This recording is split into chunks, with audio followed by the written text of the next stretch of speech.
Boa noite a todos. Vamos dar início ao nosso culto do Evangelho no Lar da noite de hoje. Como sempre o fazemos, uma mensagem ditada pelo Espírito Emmanuel, nosso querido Chico, no livro Palavras de Vida Eterna. Enquanto temos tempo. Enquanto temos tempo, façamos bem a todos. Paulo, Gálatas 6:10. Às vezes o ambiente surge tão perturbado que o único meio de auxiliar é fazer silêncio com a luz íntima da paz. Em muitas circunstâncias, o companheiro se mostra sob o domínio de enganos tão extensos que a forma de ajudá-lo é esperar que a vida lhe renove o campo do espírito. Aparecem ocasiões em que determinado acontecimento surge tão deturpado que não dispomos de outro recurso senão contemporizar com a dificuldade, aguardando melhores dias para o trabalho esclarecedor. Repontam males na estrada com tanta força de expansão que, em muitos casos, não há remédio senão entregar os que se acumpliciam com eles às consequências deploráveis que se lhes fazem seguidas. Entretanto, as ocasiões de construir o bem se destacam às dezenas nas horas do dia a dia. Uma indicação prestada com paciência, uma palavra que inspire o bom ânimo, um gesto que dissipe a tristeza, um favor que remova a aflição. Analisemos a trilha cotidiana. A paz e o concurso fraterno, a explicação e o contentamento são obras morais que pedem serviço edificante como as realizações da esfera física. Ergue-se a casa, elemento a elemento, constrói-se a oportunidade para a vitória do bem, esforço a esforço, e tanto numa quanto noutra a diligência é indispensável. Não vale esperança com inércia. O tijolo serve na obra, mas nossas mãos devem buscá-lo. Então vamos elevar os nossos pensamentos a Deus, agradecidos por mais uma semana que se passou, Senhor. Gratidão ao Mestre amado Jesus, nosso guia e modelo, pelos exemplos, pelas oportunidades benditas nesta presente encarnação, de podermos nos elevar moralmente, espiritualmente, crescer diante dos olhos de Deus. Gratidão à espiritualidade maior que nos envolve, nos assiste, nos inspira dia após dia, ficando ternos, alegres com o nosso crescimento, mas se entristecendo todas as vezes que caímos. Nós te pedimos, Pai misericordioso, que permita que tenhamos sempre oportunidades benditas para o nosso crescimento. Te agradecemos pelo alimento, pela água, pelo teto e pelo agasalho. Te agradecemos pelos nossos entes queridos, encarnados e desencarnados, onde quer que se encontrem, aos amigos e até por aqueles que se julgam nossos inimigos. Que a mesma luz, a mesma paz, o mesmo equilíbrio e sabedoria que rogamos para nós outros recaia igualmente sobre cada um desses nossos irmãos. E te agradecemos, Pai misericordioso, pela presença desses irmãos da pátria espiritual que aqui comparecem com a vossa permissão na noite de hoje para aprender conosco sobre as vossas lições morais a todos nós deixadas. E como pedidos que somos, te rogamos, permita nesse instante que Maria, nossa mãe, possa ir de encontro a todos os nossos irmãos suicidas, levando até eles as nossas vibrações de carinho, de amor, de afeto, que eles possam se sentir fortalecidos, reenergizados para os embates que ainda estão por vir, mas que em breve possam estar reencarnando novamente. E assim, Pai misericordioso, com a oração que o Senhor nos ensinaste, damos por iniciado o culto do Evangelho da noite de hoje. Pai nosso que estais no céu, santificado seja o vosso nome. Venha a nós o vosso reino, seja feita a vossa vontade, assim na terra como ela é feita no céu. O pão nosso de cada dia nos dai hoje. Perdoai as nossas ofensas, na medida em que perdoarmos aos nossos ofensores. E não nos deixeis entregue às tentações, mas livra-nos, Senhor, de todos os males, hoje, agora e sempre. Do capítulo 3 do Evangelho, há muitas moradas na casa de meu Pai. Que não se perturbe vosso coração. Credes em Deus, crede também em mim. Há muitas moradas na casa de meu Pai. Se assim não fosse, eu já vos teria dito, pois me vou para vos preparar o lugar. E após ter ido e vos preparado o lugar, eu voltarei e vos retomarei para mim, a fim de que lá, onde eu estiver, vós estejais também. João 14, 1, 3. Mundos regeneradores. Mensagem ditada por Santo Agostinho em Paris, 1862. Entre as estrelas que cintilam nos céus azulados, quantos mundos há, como o vosso, destinados pelo Senhor para expiação e provas. Mas há também entre eles mundos mais infelizes e mais felizes, bem como há mundos de transição que podemos chamar de regeneradores. Cada sistema planetário, girando no espaço ao redor de um centro comum, tem à sua volta mundos primitivos, de exílio, de provas, de regeneração e de felicidade. Já vos falaram dos mundos onde a alma recém-nascida é colocada ainda ignorante do bem e do mal, para que possa caminhar para Deus, senhora de si mesma, na posse de seu livre arbítrio. Como sabeis, as grandes capacidades que a alma possui lhes foram dadas para fazer o bem, mas, infelizmente, há as que fracassam. E Deus, dando-lhes novas oportunidades, permite que nesses mundos, de encarnação em encarnação, se depurem, se regenerem e se tornem dignas da glória que lhes está reservada. Os mundos regeneradores são intermediários entre os mundos de expiação e os mundos felizes.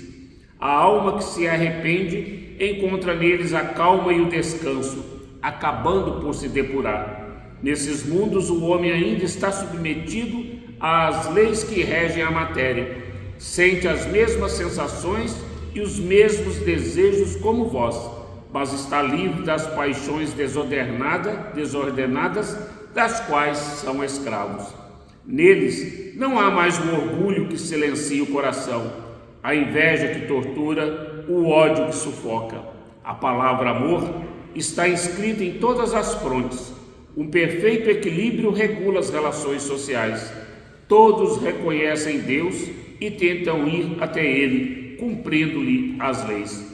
Nesses mundos, a felicidade perfeita ainda não existe, mas o começo da felicidade. O homem ainda é carne e por essa razão está sujeito aos sofrimentos da vida, dos quais apenas os seres completamente desmaterializados estão livres. Ainda há provas a suportar, mas já não são as angústias dolorosas da expiação. Comparados à terra, esses mundos são muito felizes e muitos de vós ficariam satisfeitos de habitá-los, pois são a calma após a tempestade, a convalescença após uma doença cruel. O homem menos preocupado com as coisas materiais tem melhor noção do futuro, compreende que há outras alegrias que o Senhor promete aos que se tornam dignos, quando a morte levar seus corpos para lhes dar a verdadeira vida. Então, livre, a alma planará sobre todos os horizontes, não mais os sentidos materiais e grosseiros, mas os sentidos de um perispírito puro e celeste, envolvido como um perfume em vibrações de amor e de caridade vindas de Deus. Mas nesses mundos o homem ainda pode fracassar, porque lá o espírito do mal não perdeu ainda completamente seu domínio. Não avançar é recuar, e se o homem não está firme no caminho do bem, pode cair novamente nos mundos de expiação, onde o aguardam novas e mais terríveis provas. Contemplai, pois, à noite, na hora do repouso e da prece, os céus azulados, e nesses mundos incontáveis que brilham sobre vossas cabeças, procurai os que levam a Deus e pedi-lhe que um mundo regenerador vos seja destinado após a expiação na terra. Então, nesse capítulo 3, nós temos estudado a pluralidade dos mundos habitados, onde o Cristo nos fala que há muitas moradas na casa do Pai. E Kardec vem nos ensinar que o primeiro mundo que nós habitamos foram os mundos primitivos, onde a ignorância, onde o desejo somente da caça para se manter era que imperava.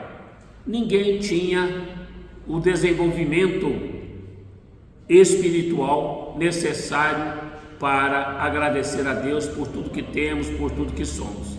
Depois estamos nós, depois de passado pelo mundos primitivos, habitando este plano de provas e expiações. Provas, já dissemos, são testes, obstáculos que todos nós necessitamos para o nosso crescimento moral e espiritual. Nós, muitas das vezes, tivemos a oportunidade, junto com os nossos anjos guardiões, junto com os nossos tutores, de rogar essas provas para acelerar o nosso crescimento. E expiações são pagamentos de dívidas que nós contraímos em vidas pretéritas com os nossos semelhantes, com aqueles que caminham conosco nesses planos em evolução. E aí nós temos que pagar as nossas dívidas. É um dos princípios que norteia a doutrina espírita, lei de causa e efeito, ou também conhecida como lei de ação e reação, ou lei do plantio e da colheita. Nós só colhemos aquilo que nós plantamos. E hoje Santo Agostinho vem nos falar do terceiro mundo, que é o mundo de regeneração, ou os mundos regeneradores, onde nós avançamos um pouquinho mais, onde já conseguimos trilhar a caminho do bem. Estamos entre o mundo de provas e expiações e entre a quarta categoria de mundo habitado, que são os mundos ditosos ou felizes, reservados àqueles que já não se comprazem mais com nada que nos prendem à matéria. Mas no mundo de regeneração, nós já damos um passo à nossa evolução, porque nessa o interesse nosso em caminhar em direção a Deus já é muito maior. O mal ainda impera, ainda existem algumas expiações para que nós possamos burilar de uma vez por toda tudo aquilo que impede o nosso crescimento moral e espiritual. Mas nós já demos uma adiantada. Podemos regressar para mundos de provas e expiações? Sim. Ora, Wagner, mas você sempre diz que o espírito não retroage, não regride. Isso não é retrocesso e não estamos retroagindo. É que nós retornaremos a mundos de provas e expiações com a mesma capacidade evolutiva que nós já angariamos, com tudo aquilo que nós já aprendemos, para auxiliar àqueles irmãos que estão em marcha, porque nós não soubemos aproveitar as oportunidades que nos foram dadas no mundo de regeneração.